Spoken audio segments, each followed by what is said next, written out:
Part two of biceps tendinopathy. We're just going to be talking really about one topic in particular with regards to progressive loading and how sometimes, we narrow in too much and we oversimplify the situation where maybe we're just so focused on the isometrics, eccentrics, load this specific area of our body, or we get too general and we're just push, press, do everything that's pain-free and continue to build.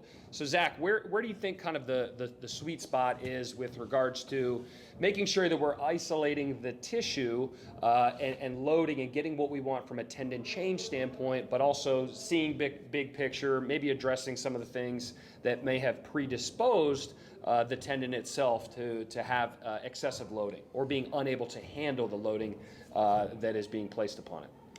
I'm glad that you used the word sweet spot because it really is a balance that we need to find. I think if you go to one end of the spectrum, you're going to do one of two things. If you're too general and you get them doing a wide variety of tasks, but you lose sight of just loading the biceps tendon, you're never going to do enough to drive physiological change. And they may have a fun time coming in and working out and doing a wide variety of things, but we're not addressing and hammering home the reason why they're actually there. On the other side, if we get too narrow-minded and we only look at the biceps tendon, we're either doing one of two things. We are missing out on some of the supplemental activities that are going to help influence a positive outcome, or we underestimate, I don't want to say the complexity of it, but we make it so simple that we assume it's something that they could just do on their own, when they really do need intentional programming with a qualified set of eyes teaching them how to take them through several weeks of strength training without irritating that tendon, but loading it heavy enough to actually drive physiological change. So what I like to do is think of two common themes. We have our theme of loading the bicep tendon, which is where you just pick one or two different activities that you're going to carry out from day one through 4 to 6 to 8 weeks of PT, and you're not really changing the movement that much. You're not making it overly complex. You're just making it harder. So for me, this tends to be some sort of isolated bicep work with an elbow dominant motion, so some sort of curl, and then some sort of rowing or compound movement of the shoulder and the bicep.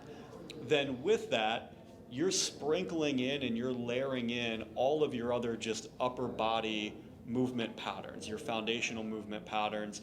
And I think two things that does, it gives you more overall exercise volume to help drive some of that physiological change, and you're able to increase volume of activity through what I would consider like indirect loading of the biceps tendon, where it may be a secondary mover but not a prime mover.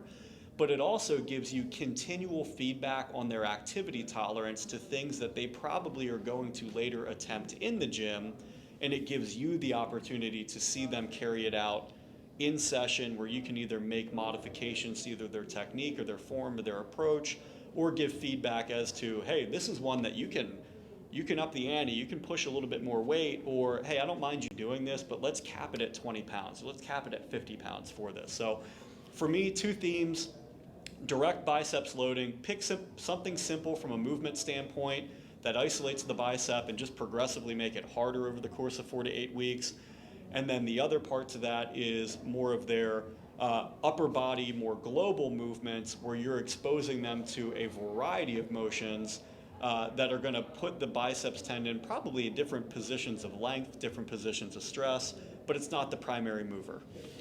I think of two moves in particular, especially as you're talking about moves that you maybe introduce early on and that you're gradually building out as you go, and you feel free to comment on this, but I think of a fly and I think of a press, right? So proximal biceps tendinopathy, I could be doing some kind of eccentric fly with a dumbbell or a cable machine anchor at the office, right? Where I'm doing some kind of fly out to the side. I could potentially bring my hand into my chest and turn it into a press. So I'm doing a fly on the way out and then a press on the way back up to the starting position.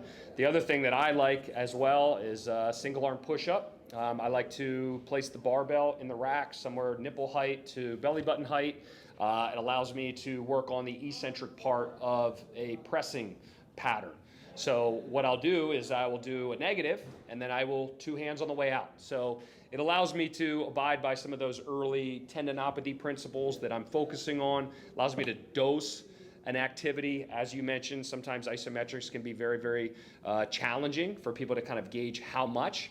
And if I tell somebody either move a barbell down in a rack or potentially add weight for an eccentric, that tends to be something very, very easy to track. And then both of those exercises can very, very easily translate into a more tempo-based activity where I am doing the eccentric and the concentric part of the movement only with that one arm. And I think to cap off that, 2 things that you mentioned, we're really looking at exercises with this in regards to either load tolerance. So can they tolerate the amount of force you're asking them to produce or the rate of force at which you're asking them to produce it at? Or positional tolerance. When you talk about things like getting into some of those fly motions, that end range horizontal abduction, humeral extension, overhead position at varying lengths of the bicep via manipulating elbow flexion and extension. So that's the other nice thing about a well-rounded exercise routine is we're able to differentiate, do they have a load intolerance or a positional intolerance with the tendinopathy?